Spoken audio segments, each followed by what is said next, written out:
Hi, welcome to this IIA virtual session with the virtual symposium. This is a session on digital environmental impact assessment, linking experts, technologies, and communities.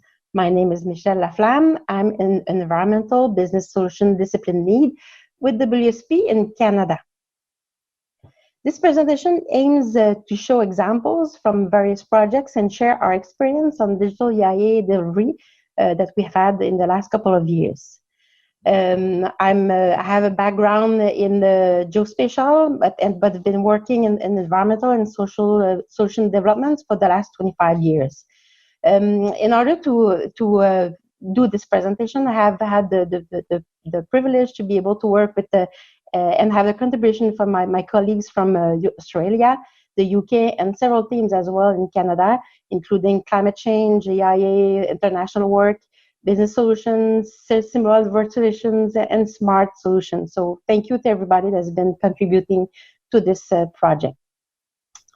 So current situation with the COVID has pushed everyone to rethink a little bit the way EIAs are conducted and communicated. And basically, and digital EIA involves an ecosystem of several technologies and processes. So there are different technologies and digital solutions involved in EIAs. There is a lot of data to gather and process, which can be big and complex. It involves multiple stakeholders in the decision-making process. It means new ways to interact with information as well. We know how we can interact with it today, but we don't know about tomorrow. Climate change as well as a big new player in the EIA, and it leads to rethink data across organization. Leading change is across organization. Leading change, is key to the deployment of any new digital solutions. And finally, the user experience and the effectiveness is essential to a successful digital solution deployment. So big and complex. Big is usually associated to a single but multiple sources, multiple enlarged data sets. Complex data is usually associated with large data set, but multiple sources. And impact assessment usually involves a lot of data set, lots of layers. So basically, in typical EIAs, you will have data coming from social, biological, physical information. So you have, for example, rivers, you could have sensitive areas, and all of those are coming from different sources of data: satellite imagery, open data, field data collection. It could be LiDAR or anything. So there's a whole bunch of data that needs to be put together and processed. And with that, the typical process would be to overlay the project footprint that's coming usually from the project developer, and then you would have the potential impacts that's coming from the overlaid layers. So it means a lot of data, multiple sources. Can be done with time series, so you might have several data over time, and it's usually spatialized. And there's a lot of raw data and also aggregated data for the purpose of statistics and having useful information for the EIA. This is an example coming from our colleagues in Australia. Actually, they had clients for which they had a very long footprint for transport project for a railway. What they wanted to do is have a more effective way to identify the various level of high-level environmental risk and opportunity.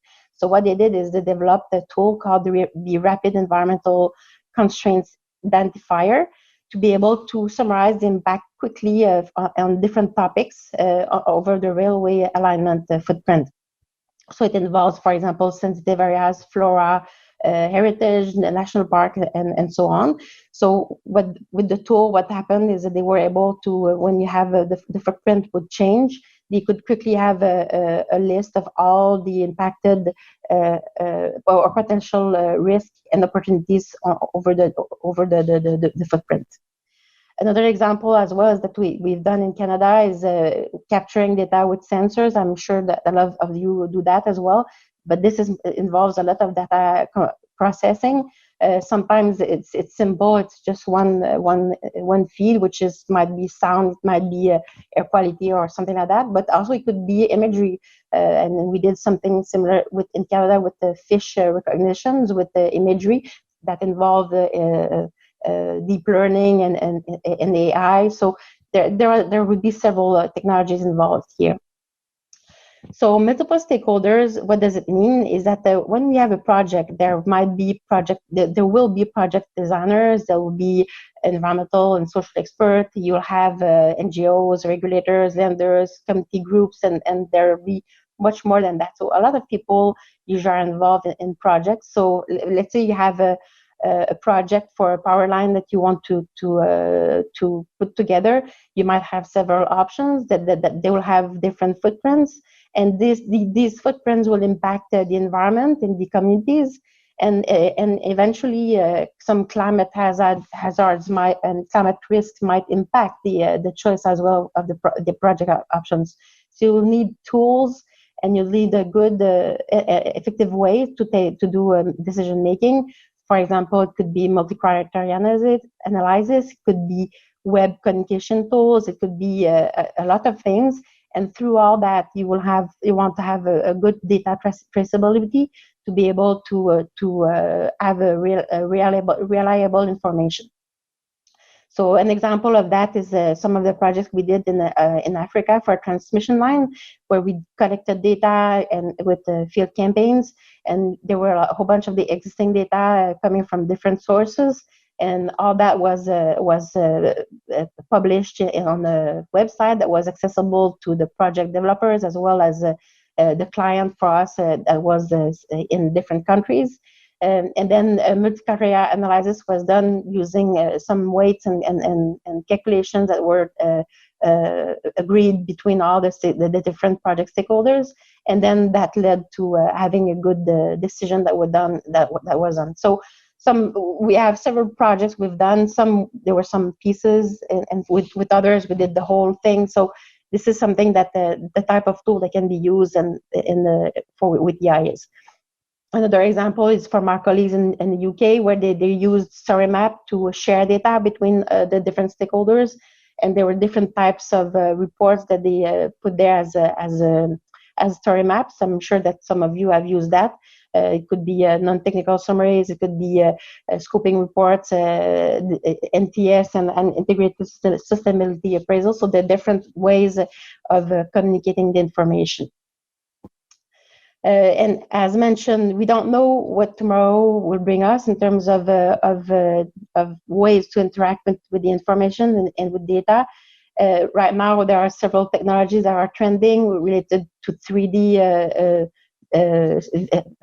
digital simulations, and you have augmented reality, virtual realities, digital twins, and we work a lot with multisensory simulations, including sounds and visual. But in the end goal is to help regulators and neighbors, residents, to understand the project's impact on their communities. So all those tools, this is what they boil down to. This is an example that was on a 3D sound specialization in immersive environments, and it combines 3D audio coupled with 360. Visual. And it uses VR headset to fully immerse the user in a multisensory environment calibrated to reflect the real world, and stakeholders can hear and see the difference between each design. So this is something that's really interesting. Another example is using the postcode location for 3D visual impact of a wind farm project. In terms of climate change, actually there are hazard risks that could be affecting the project. So climate change will have an impact on the projects, such as floods, fire, heat wave, and with related mitigation measures. And the project will have an impact on the project through GHG and that involves, in terms of technology, GHG modeling and calculation models such as energy, traffic, etc. There's a whole bunch of them. And in the end, climate change also is a game changer in the sense that it's a global phenomenon, and it means that the data also is more and more being shared across organizations because, as I mentioned, this is global. And here is an example of a project that we did for a municipality in Canada, where we were overlaying several risks together. But in this case, this is an example for the hotspots. So we had the vulnerable households. We overlaid them with hotspot, and it gave us potential impact and risk severity for a region. So this is actually the example that we've done with that client. And in the end, what it gives us is the hotspot risks footprint, and it could potentially impact the effect of the effect the project and the community. So with that, I mean, there might be some mitigation measures that would need to be done. For example, if you have a new railway, you might want to change a little bit the way the stations are put, or the location, or some mitigation measures might be necessary. In terms of GHG tools, these are a few examples where you can see the business as usual scenario, as well as including several project options, so you can see in time what will be the effect of the project on GHG. So in terms of leading change, actually, I think that in terms of digital impact assessment, the way the impact assessment are done is usually there's regulators that will provide guidelines or regulations or best practice, and this will dictate a little bit the requirements for reporting, the requirements for communication of the EIs, and the practitioners and SMEs, when they're doing the EIs, will need to take that into account in their EIE methodology, and the way they're going to be collecting the data, the way they're going to analyze it, and mostly the way they're going to be reporting it and communicating it to the public. So if regulations ask for hard copy, for example, then the EIE will need to have hard copy. So this is an example of something that's happening. And in the end, the EIE, what's important is how will the project will affect the community and the environment, and what are the mitigation measures and alternatives. So and we know that being said, the regulators and practitioners alike are seeking ways to digitize their approach to managing, sharing, and viewing data. However, they often don't know how to do that. So the key is really collaborative and interdisciplinary work, valuing each expertise discipline.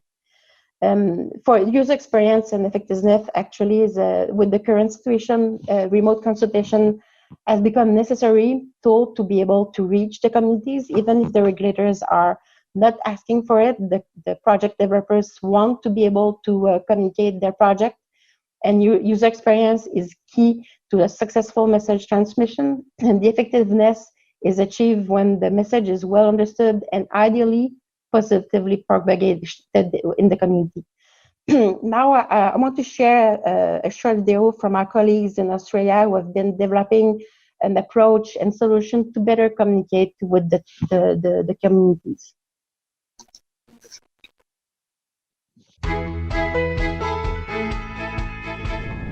As we begin the reactivation of our communities, new infrastructure projects will stimulate our economic recovery. However, community opposition can slow approvals and impede progress. To better set projects up for success, what if we can reduce the $20 billion lost in delays and cancellations by embedding a community-centric approach? What if we can use technology to better address community concerns? WSP's online community portal is a digital platform that strengthens community engagement and assists the approvals process. How? By simplifying information and presenting it to people on their terms. By bringing projects to life through an interactive and visually dynamic platform. By informing individuals of impacts closest to them. And finally, by enabling direct feedback 24 hours a day so that everyone's voice is heard. The online community portal helps communities better understand the benefits of projects so that we can bring them to life and create the future-ready cities of tomorrow. What if we can?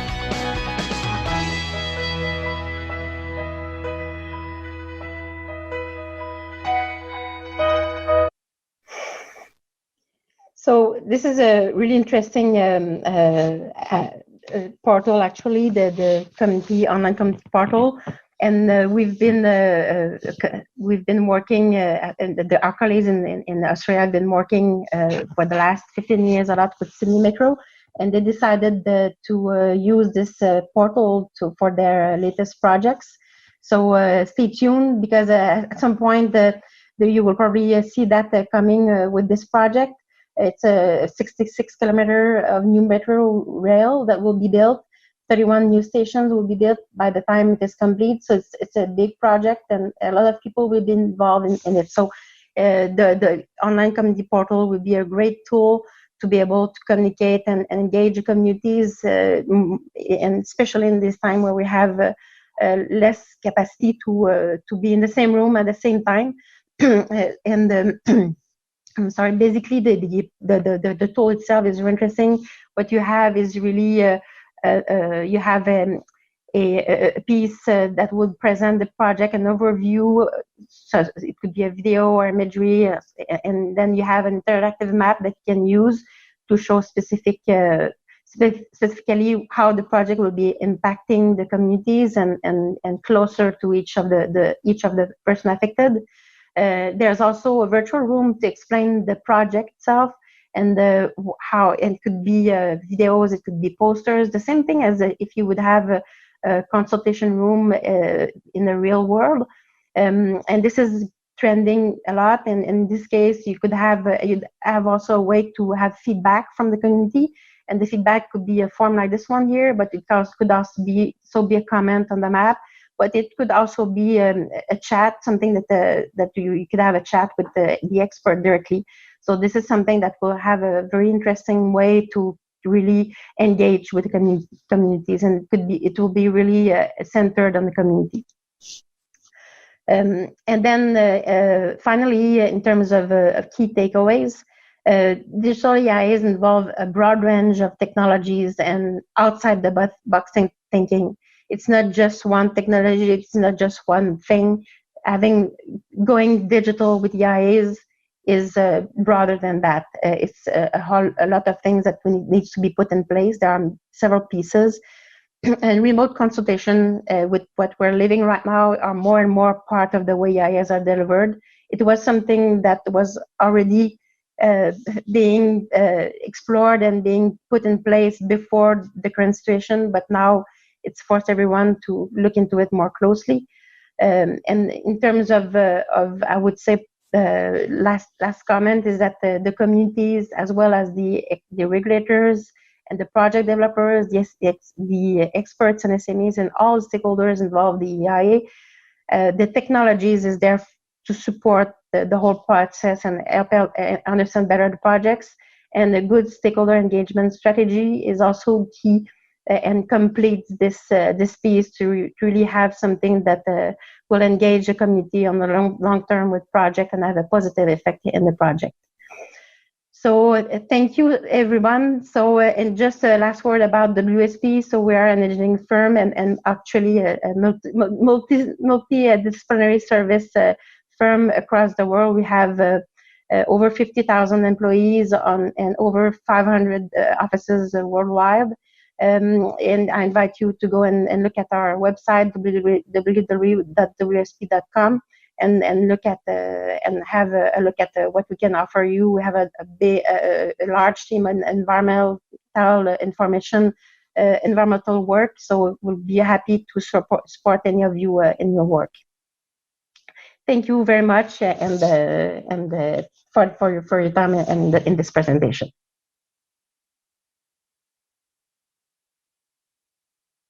Hi there, everyone. My name is Birgitta Liljedahl, and I'm a senior analyst at FY, Swedish Defence Research Agency. And I've been working for the last maybe 20 years with critical infrastructure in conflict and crisis.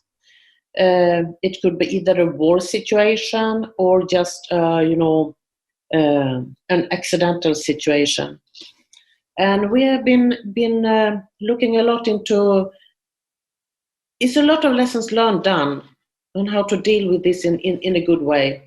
But it's difficult to get the lessons learned getting through, So we have been thinking a lot, and we have started into a new path in our work, namely using virtual reality and serious gaming to work with our clients and our colleagues. And I would just like to take the opportunity, and thank you for the opportunity, to share some of these ideas that we have. So I'm going to talk a little bit about the challenges that we have seen over the years and the opportunities that we think that the new technology gives us now. So, okay, the biggest challenge is that, people think success is easy. Reality, it's a mess.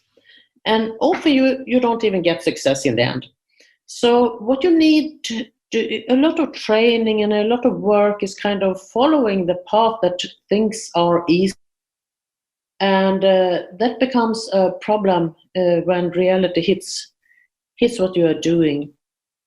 And when we look at critical infrastructure, the key things in society that makes it work, and how that work and doesn't work in maybe a disaster situation or even a conflict or crisis, you need to get time to address this in a way that is closer to reality, that is closer to mess.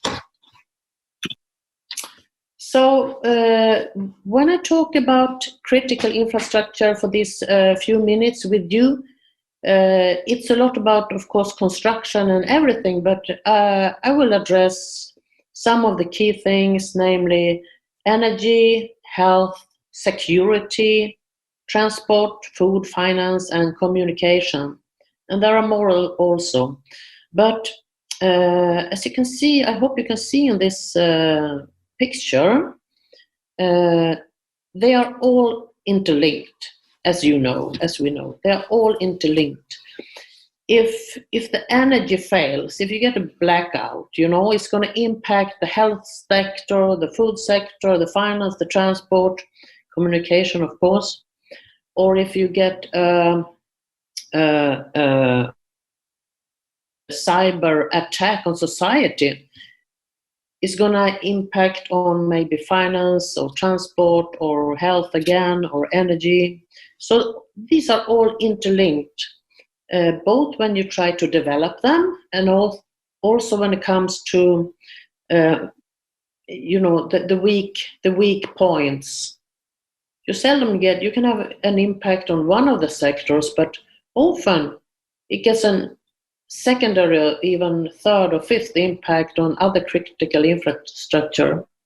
And this is quite complex to address. This is often missed in both in planning, but also when you are trying to assess the key needs that you have to work with these problems or challenges.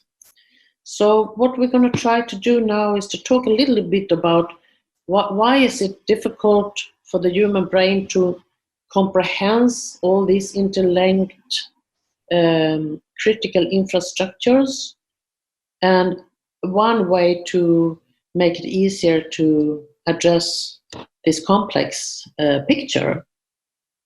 Okay, so here we go. If you make a nice plan of something, but maybe there is a disaster, you have a big leak of something, something that you couldn't foresee that easily in the beginning, it would be a good way to try to test it, and test it. What if we have this accident? You have this impact assessments, of course, but what if climate change means that this critical infrastructure changes a bit and you have a leak, and then what if? So it's a lot of what if. And of course, you can make thick reports and books that addresses these things and really good assessment, but it might be difficult to share this and have a common understanding of this really complex situation. Okay? So if we talk about critical infrastructure, you can have it as a situation that we have right now, and crisis emerges. Or maybe you have a critical infrastructure in a conflict area, in a war zone even, or in a development area. And you can also look at, of course, the impact of natural disasters and climate change. And the assessment would have a lot of parts in it. It would be the impact assessments itself, it would be future scenario assessment, accident assessments, etc. And all the time, all these key parts of a critical infrastructure are linked to each other. So it's complex.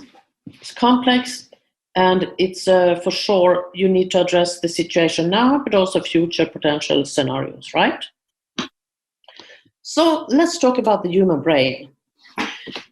I'm going to use this as my human brain because it could be different for other people, but I think it could be, maybe other people have the same kind of brain. And I have borrowed this picture from internet, and I'm going to give the source later to the organizer of this conference. But I like this brain because you see on one side, people are sitting down and doing really good reports, super good reports with all the facts, you know?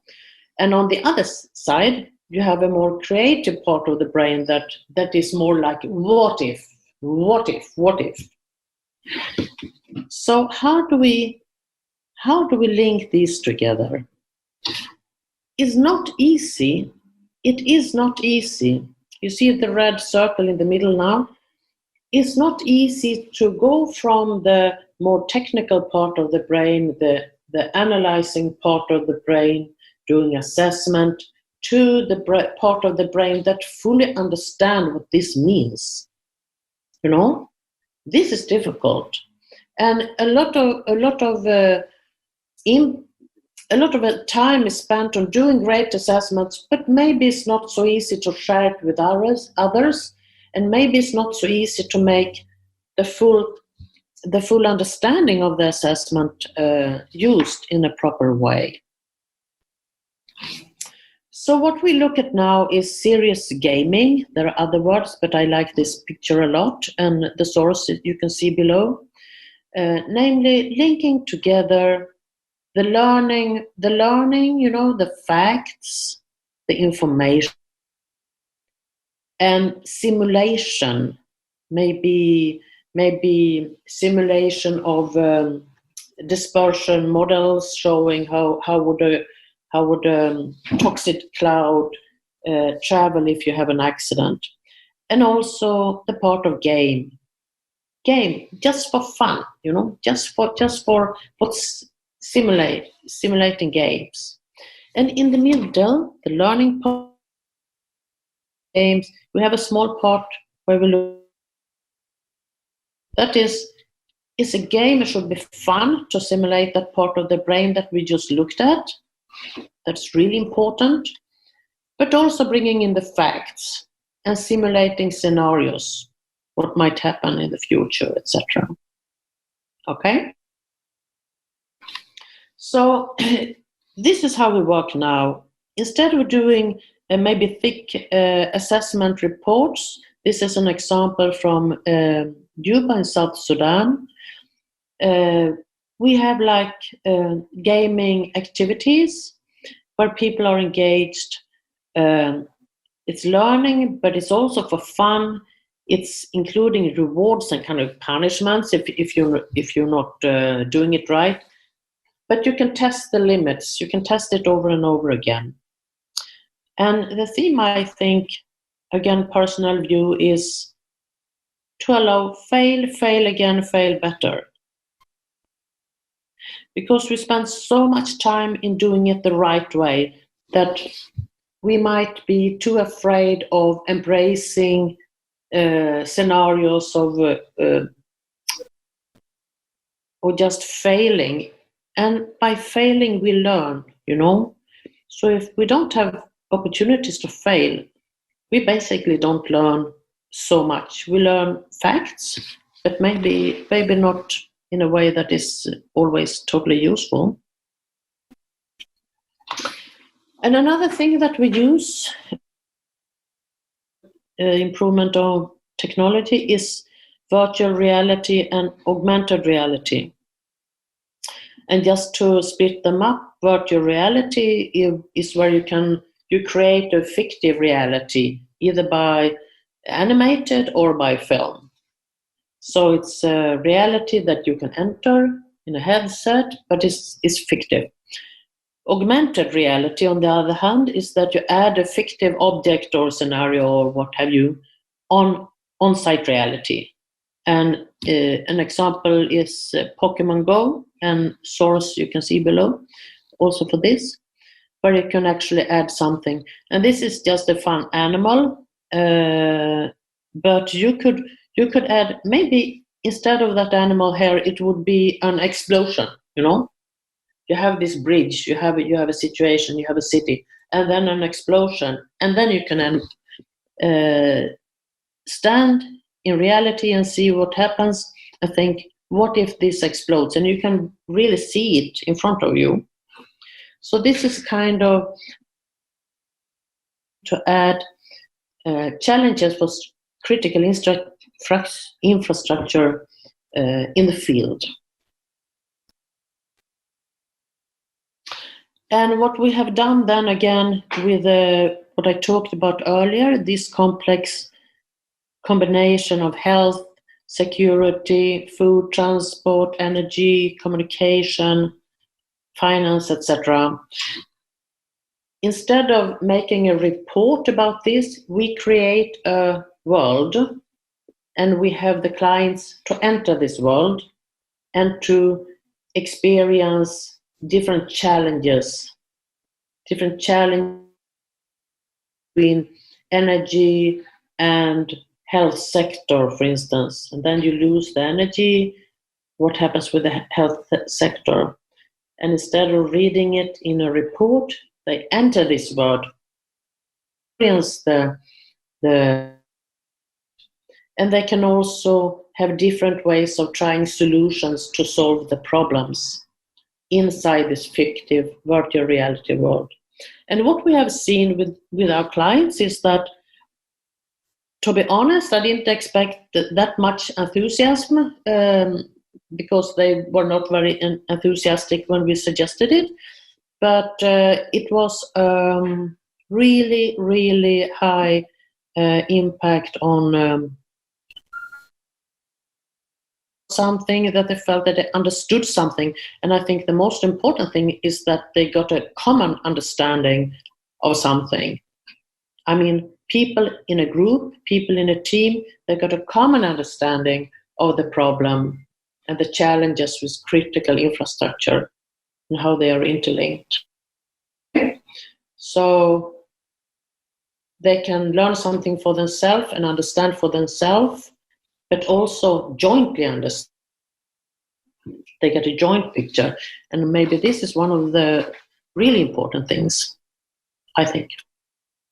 So just to sum it up, some opportunities, we think, with using virtual reality and serious gaming coming to critical infrastructure assessments would be, you can use it online, good in Corona times, but you can use it online. So a lot of people can get the same training or the same understanding of a situation. And I think the thing we talked about the brain before, the thing in the brain, that it's easier to understand complex situations. It's easier to understand complex critical infrastructure for the brain. And it's also easier to understand the interlinkage, how they are linked to each other, and that there are impacts from one to the other if there is an accident or an incident.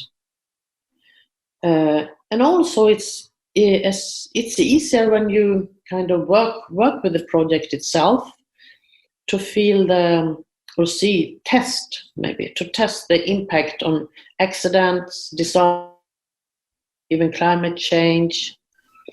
It doesn't cost that much, but you can test a lot of things. You can test it quite easily and get I think maybe not a good of the true assessments that you get. And again, lessons learned from past. It's so much knowledge there. It's so much knowledge. And it's so much knowledge that is not reaching to our brains. Many of us. And I think, and some of us feel that this is one way to make it easier to share lessons learned. So working with this serious gaming or virtual, right now what we are doing, it's not much focused on creating new scenarios. It's mainly taking lessons learned that is already there and try just to repack it into this context, more a gaming context, and share it that way. And our experience is that it's working. It's working better than we expected. So I just wanted to send this experience from us to you, and hope that you might find it interesting and worthwhile to it so much.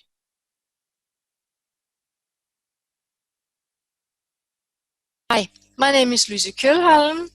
In this session, I will talk about the need of digitalizations of impact assessment and monitoring. I will in the presentation share a tool EKF have developed in order to make this digitalization possible. First, a little introduction to EKF and myself. EKF is Denmark's export credit agency, and they guarantee projects with Danish export.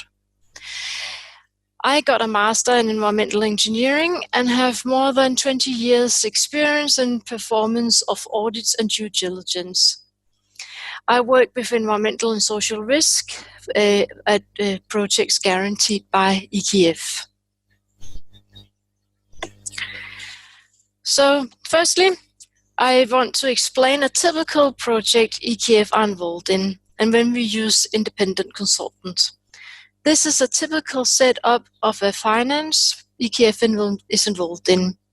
You got a project and it's financed by a bank which is guaranteed by EKF. And to the project there is Danish export too. Some projects also have an SPV, which is also called sponsor, which finance the project. The bank and the lenders hire some environmental and social consultants to perform a due diligence of the project.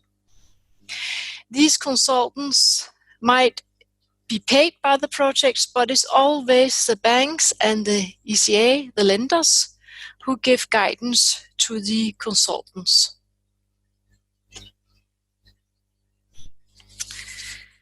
Certain projects guaranteed by EKF is under the auspice of OECD common approaches, and these projects must comply with international finance corporations. As well, EKF is member of the Equator Principles, and these projects also require that the projects comply with IFC performance standards. Probably most of you know the IFC performance standards. These standards defines the social risk that should be managed, and they also give specific requirements within different areas. PS1 is the area which gives requirements to risk management, including management system. PS2 gives requirements within labels, and as well there are requirements within pollutions, heritage, biodiversity, indigenous people, resettlement, and health and safety. When we ask independent consultants to perform a due diligence to a project, the outcome of these projects is a report, a due diligence report. And these reports include an action plan with tasks which must be completed in order for the projects to be in compliance with IFC performance standards. These action plans are by lenders called an ASAP. These reports shows evaluations of many sub-requirements that is within each group of the IFC performance standards. For example, under risk management, there are 21 sub-requirements, and under labor, there are 13 sub-requirements, and so on. Each requirement have lots of sub-requirements. Furthermore, EKF also do due diligence for some certain projects on animal welfare, climate, and human rights. That makes in total, as a minimum, 92 requirements to evaluate and track in these due diligence reports. And EKF are involved in many projects, like most ECAs and banks are. That means that EKF have a lot of due diligence reports, which contains ASAPs and lots of tasks that EKF have to track and monitor on. And each individual due diligence report will be followed up by monitoring reports during the life of the loan, and that includes monitoring during construction phase and operation phase. These monitoring reports are very important tools for lenders in order to monitor their project sufficient. There is an increasing pressure on lenders to perform proper monitoring of their projects, and that pressure comes both from internal policies, but also from NGOs.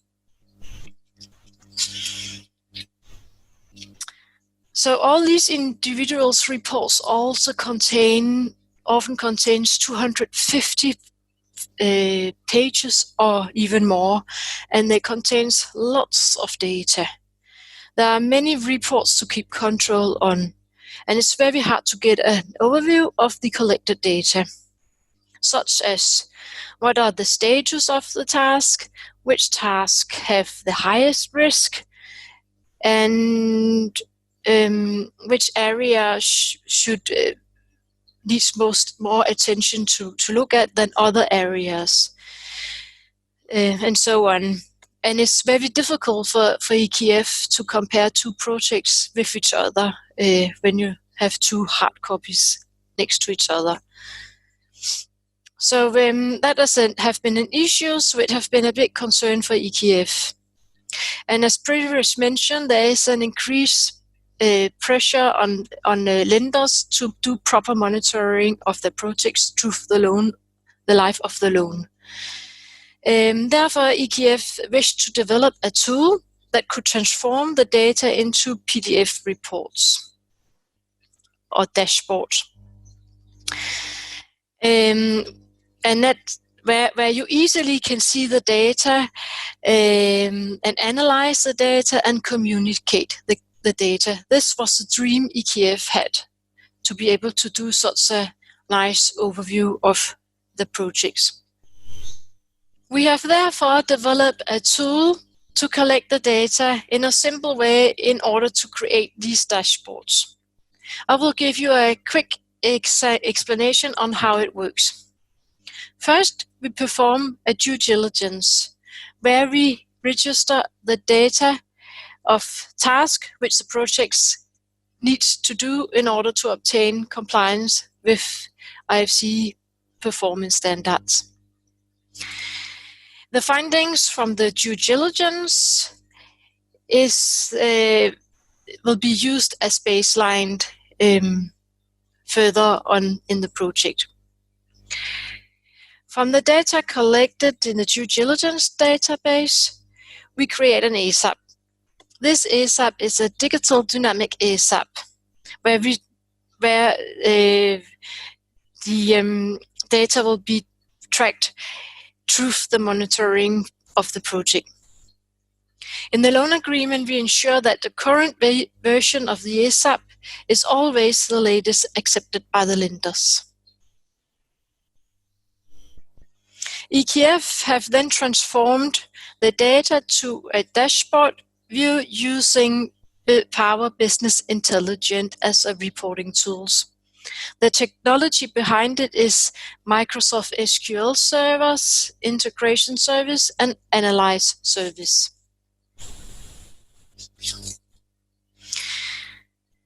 With the new reporting systems, EKF can compare projects with each other.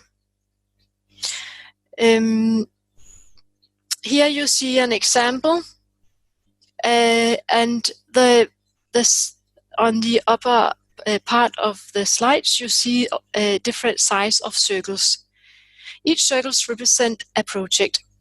The bigger the circle is, the more non-compliance the project has. And the smaller the circle is, the less. The colors on the dashboards indicate the risk. Green colors are for low risk, yellow are medium risk, red is high risk, and for black is for where the risk is so big that it's under consideration whether EKF will continue to guarantee the project. To show an example, this big yellow circle shows a project with lots of non-compliance, and this illustrates a project with less non-compliance. But they're both yellow, so they still have the same risk. As well, you can see a list where all the projects are sorted in accordance to the project risk. In that way, EKF can quick get an overview of which projects that are in highest risk and which projects to put more resources into. It's a big beneficial for EKF to be able to compare projects like this. And this system could definitely also be opportunities for consultants to have an overview of their projects. EKF also get a nice overview of project details on the individual projects. For example, you can see the score from the last monitoring, from the last ESAP, and compare it with the baseline, which was made under the due diligence. As well, you can also see which requirements have the highest risk. In this case, you can see it's IFC PF3, which means these projects have most challenge within pollution. And another great illustration you can see of our dashboard or our system is that you can see when the non-compliance was detected. Here you see an example where the non-compliance rates are increasing a lot on the 7th monitoring audit. In this specific example, the project actually went from constructions to operation between the 6th and the 7th monitoring. But these results clearly shows this. Finally, the tool also make it possible for you to filter in the task. For example, you can filter which projects that have a risk score between 4 and 8. Or you can also filter all the tasks which just have the risk score 8, as you see in this case. This gives you the possibility quick to track the task and to get quick access to the descriptions in the ASAP. So this tool gives a lot of opportunities which you can get in a PDF or in a Word document. With this tool, we are making the data uniform, and we can quick extrapolate data from the projects, makes them visual, and get an immediate clear picture of how the different parameters are in the project, and we can highlight these. So what would be the benefit of such digital system for consultants? Imagine being able to go to a site visit and perform your due diligence or monitoring impact assessment and be able to enter the data you register straight into an iPad while on site. As well, having this system for digital impact assessment, you will be prepared for your customer's need. As it also takes much less time to prepare and update ASAPs, as well as to prepare monitoring site visits. And the data helps the consultants to gain a quick overview of where they need to put their attention. EKF have a solution on this after spending a year making a digital reporting systems. And we do highly appreciate to share our experience with you. So this is a presentation on EKF digital reporting systems. And I would love to hear any thoughts on the following. What are the benefits of digital monitoring process? Where are we now and where would we be in the future? Could we do this in a shared cloud-based systems for data registration? What is the challenge for consultants in applying a digital monitoring process? Please leave a comment to this session, and I look forward to having a discussion with you.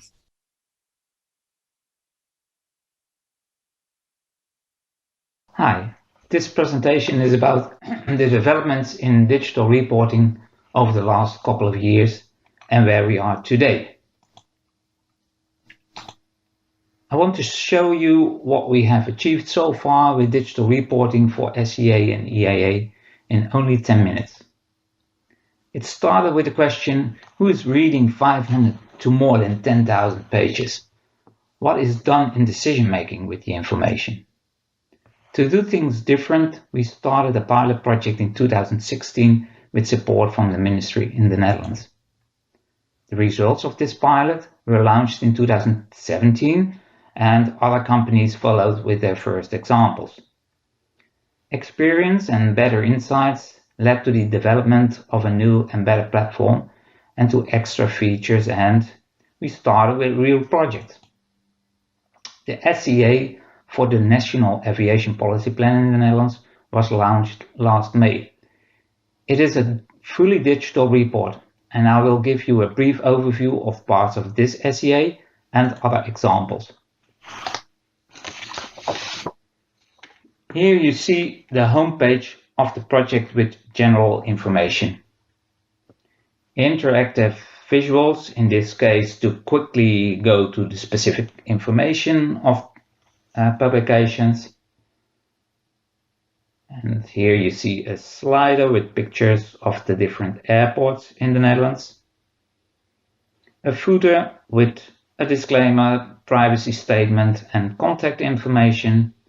And this information is available on every page. The project website contains 4 publications. For instance, a non-technical summary. On the left you see the content of the report where you can navigate through the chapters, and here you see an interactive visual with layered information. I think a powerful example is this table with the comparison of alternatives. For every criterion, an explanation is given of the icons used if you hover over them.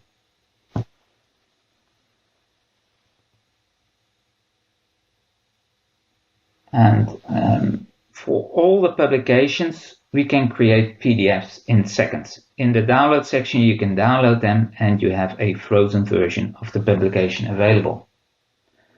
Another example is the EIA project about a dike improvement. The project website contains 7 publications, including permit applications.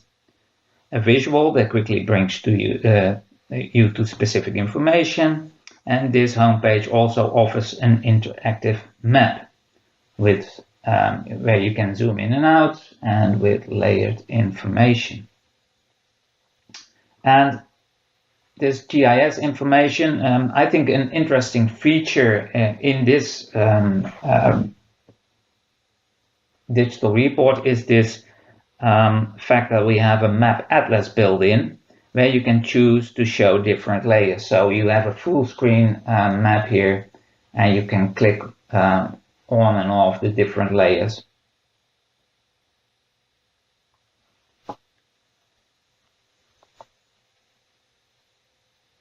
The third example is our demo site. Again, a homepage with several elements: video, GIS, dynamic graphs. But what I want to show you in this example is the option to look around in a 3D model.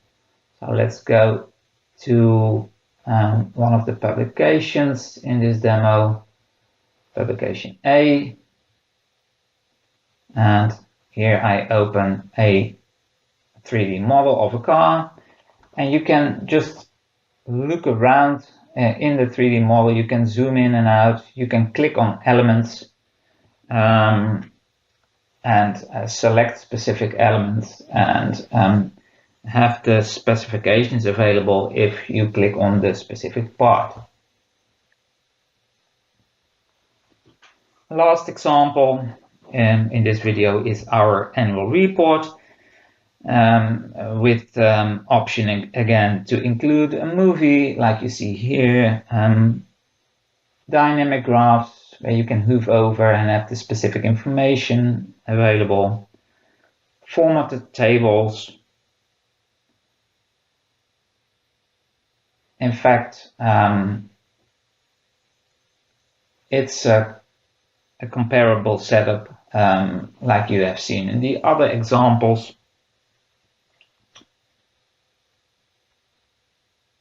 With here again the navigation options on the left and options to navigate with the buttons at the end to the next or the previous page. And in this example I want to show you how a PDF can look like. And this formatted PDF is created from the online content of a publication within a minute. The links in the online content are also working in this digital PDF.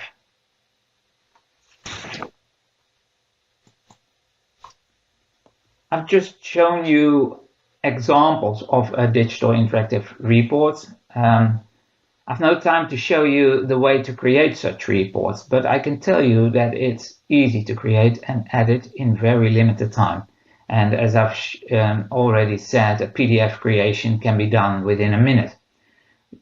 As the whole platform is working with version control in the back end and with quality control built in, and with attention to be compliant with the general data protection regulations and digital accessibility of websites. I expect that e-participation will be a part of the Digital ESIA within a couple of months, so that you can engage with stakeholders in a variety of ways. And let me give you a first impression what can be expected. Here you see a dummy report with the same setup as I showed in the other examples. On the home page, I have included a section focused on communication with stakeholders. It starts with a timeline of the project with events for participation, in this case divided into information, consultation and co-creation for the different stages like the start, scoping phase, SCA phase and decision phase. And for each of the events, information can be shared, what the event is about and what stakeholders can expect or do during those stages and within these events. During the project, stakeholders can be asked to give inputs. There are many options to do that, and these options can be used at specific moments during the project.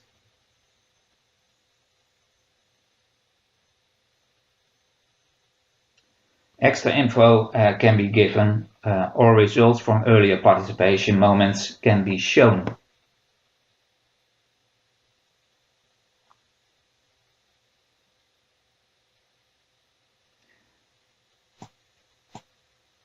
I think e-participation can be a very powerful part of digital project environment, and as I've said, I expect that we have that available within a couple of months. Further developments will follow, at least that's my expectation. Think of the use of open source data, digital procedure, and so on. Digital transition will lead to increasingly better results when we look at digital reporting, but such a transition will take time. For example, visual information will be used more and more, but it will take time before people mainly communicate with images instead of typing text. And that is what I see in my own projects. To conclude, in 4 years' time, Digital SEA and EIA reports have developed from a first pilot to a professional tool used in formal procedures. I'm sure that Digital SEA and EIA have a promising future. Thank you.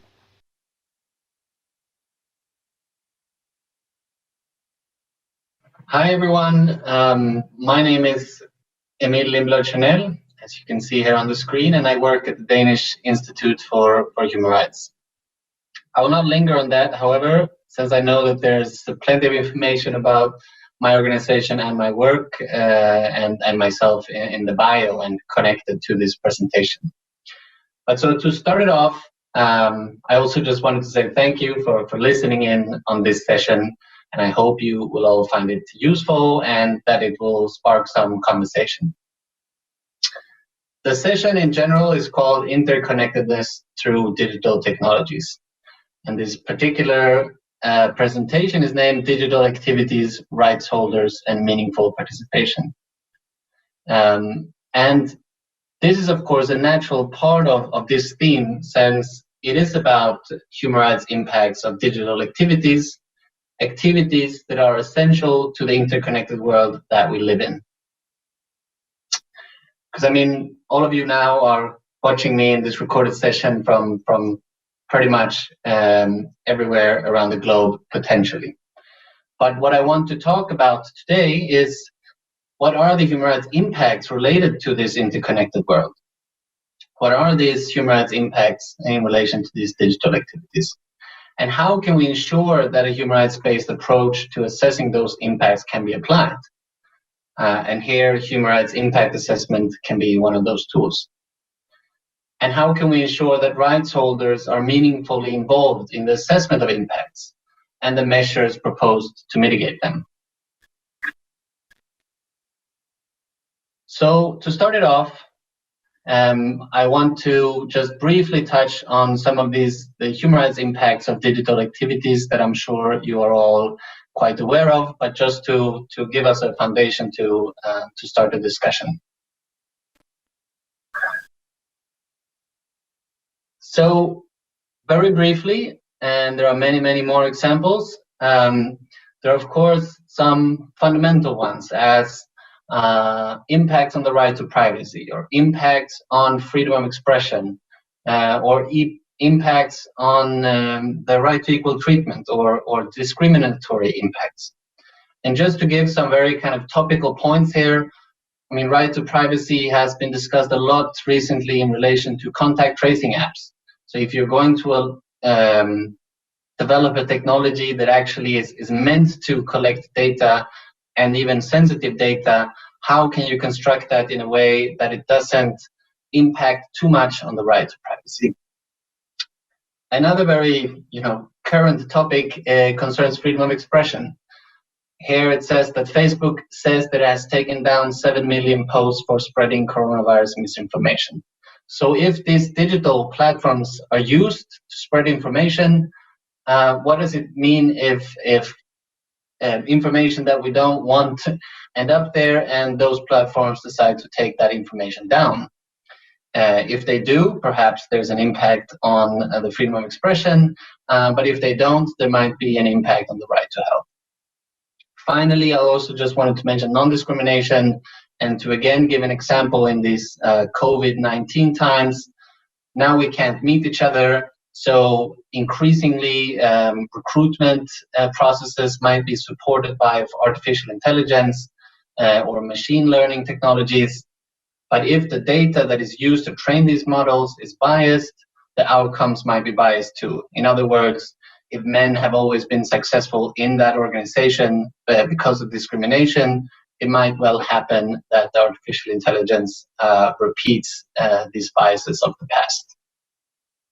So that is just to set the scene on the impacts. But so what is then really demanded of companies? What are those developing or using or applying these kinds of technologies meant to do? Well, there have been recently very clear and increased demands on dealing with the impacts of digital technologies. Here on the picture, as you can see, is the UN High Commissioner for Human Rights, Michèle Bachelet, who recently and most clearly last summer, the opening of the Human Rights Council, said that it's now time that we ensure that these digital technologies don't have negative impacts on human rights, and that the UN guiding principles on business and human rights should be guiding what companies should do. But we also have other examples, like the UN Special Rapporteur on Freedom of Expression, who it's clearly stated that technology companies should conduct human rights impact assessments under certain circumstances. And we have, as a third example, from the EU in relation to ethical principles around AI, there's also demands that companies conduct fundamental rights impact assessments. So it is clear that companies do have a responsibility. They do need to look into these impacts. If we continue to the next slide. Yes. So, but what do these calls to assess human rights impacts mean for companies and for impact assessment practitioners, such as yourselves in many cases? Well, they mean a lot of things, but in principle, they mean mainly two things. If we move to the next slide. Essentially, companies should have proper human rights due diligence systems in place, and we could talk about this at length, but essentially there needs to be processes inside companies that can detect at an early stage that, for example, we are tasked to develop a contact tracing app. Well, then there should be systems in place to highlight what some of the risks might be in relation to the development of that application.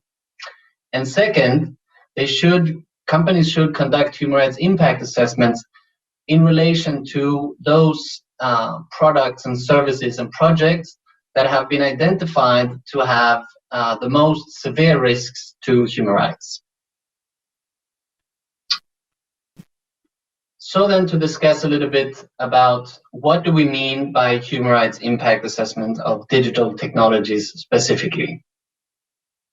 We have in the recent year worked on what is soon to be released, and maybe while you are watching this presentation, you might actually be able to see the upcoming guidance that we are developing on human rights impact assessment of digital technologies. But generally, there will be no surprises. Next slide, please. It follows phases that will be very known to most of you, that are very common in impact assessment practice.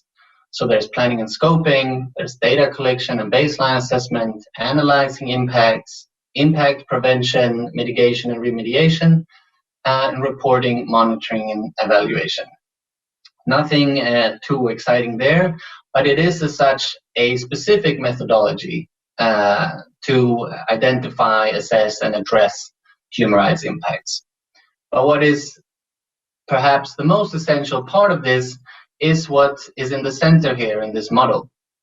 It's the stakeholder engagement, or even more importantly, the rights holder engagement. Because in human rights impact assessment, not only is human rights, international human rights standards the benchmark, human rights should also be considered throughout the process. You should have a human rights-based approach to your impact assessment practice, which means that you should consult and make sure that stakeholders and rights holders are engaged throughout.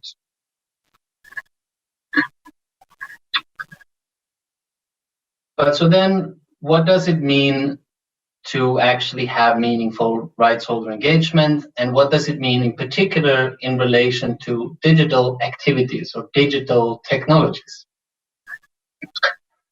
There are, of course, it is important to recognize that it is very different to do an assessment of an extractives project or in a supply chain, as opposed to doing an assessment in relation to a particular digital product or service, or what we frame as digital activity. First, it will be difficult to identify rights holders even at the outset because of the lack of geographical boundaries. If you're developing a product or service and it could potentially be used by internet users everywhere, it will be very difficult to identify who are the rights holders that I need to talk to. And that comes with another problem as well, because it is essential in rights holder engagement to have a local context knowledge, to be able to understand who are the rights holders here that are most vulnerable and what impacts might they suffer. But if you don't know even where your product will be used, it will be very difficult to have that knowledge. Secondly, rights holders may not be aware of impacts, because while it is can be quite evident that if you have a land-intense kind of project, people living on that land will know if they have to move. But if it is an algorithm that helps with recruitment, how will the rights holder actually know that they were impacted? So this really poses another set of questions to impact practitioners and companies in general who want to ensure that the rights holders can actually engage with the process. The third issue is the unclear use cases at early stages of development. So if you don't really know how a contact tracing app will be used by the users, for example, or how a artificial intelligence model that is helping recruitment will actually be used by the company that recruits, it is not clear exactly of who the rights holders are. That complicates things naturally. And to further complicate things, users are not the only rights holders. When we think of social media platforms, or we think of other kinds of a search engine or something like that, we can think of the users as the main rights holders. But on social media, you could also spread information about the non-user, which is also a rights holder if that person's right to privacy is impacted. Another example is a contact tracing app, which allows you to input information perhaps about other people, about family members, something like that. So that means that in your mind, you need to actually broaden the scope of who rights holders are and not stick to thinking only about users. So what are some of the measures then? Well, as we set out earlier, we make a differentiation between the human rights due diligence system that can inform you of when you might want to consider conducting a human rights impact assessment, That should then be able to have a broad scope and look at a lot of risks. But when you actually decide to do a human rights impact assessment, you should clearly scope it, both in terms of geographical boundaries, but perhaps also use cases. Or if there are multiple products that you are developing, perhaps look at the product that is at risk of causing the most severe impacts. So try to narrow it down so you can actually identify rights holders. And this will, for example, then help with understanding what is the local context knowledge that your staff or human rights impact assessment practitioners will need. But you should also be prepared to build rights holders' capacity. If it is a new technology that hasn't been used before, you need to spend sufficient amount of time and resources on making sure that the rights holders can actually understand what it is, what the product is that you're launching, so they can perceive the impacts that they might suffer. Otherwise, it can simply not be meaningful. But that brings me to the third point, which is that sometimes, and maybe quite often, it will be important to engage with rights holder proxies. So that could be individuals, organizations that are not rights holders themselves. They are not the ones necessarily impacted by the product or service, but they can speak on behalf of other rights holders. What is important there to remember, though, is that you don't start with the proxy and then think, who can this, out of the many rights holder groups, who can this proxy speak for? But rather start with thinking about who are the rights holders, and if we cannot engage with them, if that is not feasible or not sufficient, maybe you need both, then think about who can speak on their behalf. Lastly, and I think this is what has been very important with the other sessions in this virtual symposium, is the opportunities. Of course, you could make use of existing avenues that these tech companies might often have. There might be user testing processes and mechanisms that you could actually use to also ask questions about human rights related topics. There might also be all kinds of online grievance mechanisms that could be repurposed to also address human rights concerns. And there may be customer service online that could also be used for that same purpose, to actually be able to identify who the rights holders are and perhaps also what their concerns are as you go about your impact assessment. Finally, you should of course also consider the use of other technological solutions to improve engagement. As we see, as it's evident by the session we're having right now, a lot of things can be done virtually. Interviews, surveys, meetings, and other forms of consultations can be done virtually and should be done virtually where possible, since it can broaden the scope of rights holders you can engage with. However, it's important to always remember that the most vulnerable rights holders, which are the ones that should receive the main focus in the human rights impact assessment, might not be willing to engage in this way or might simply not be capable of doing it. And that should always be a consideration. So, what I want to really make clear here is that it is difficult to do meaningful rights holder engagement in relation to digital activities or digital products and services. But it being difficult does not imply that it should not be done. Our emphasis is rather to the contrary, that more resources should be dedicated to this activity of engaging with rights holders, because it also requires capacity building and perhaps even trust building, since you don't really have this existing relation from before. That is what I wanted to say in this brief moment I've had with you. And this all comes from the work we've done over the past year developing a guidance on human rights impact assessments of digital activities, which, as I mentioned previously, will soon be released. Hopefully now there's even a link to it, directly to it in the information related to this presentation. If not, there's another link here in the presentation that you can follow where the guidance should be published shortly. I hope this presentation will get you to join the discussions around rights holder engagement in relation to the use of digital activities. And in general, I just sincerely hope that our upcoming guidance can be of use to you as practitioners and to others, to those who are assessing impacts of digital activities.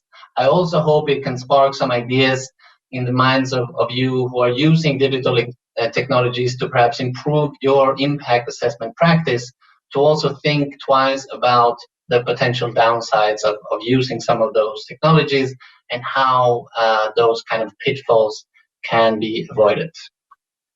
So with that, the only thing left for me to say is thank you for watching this presentation.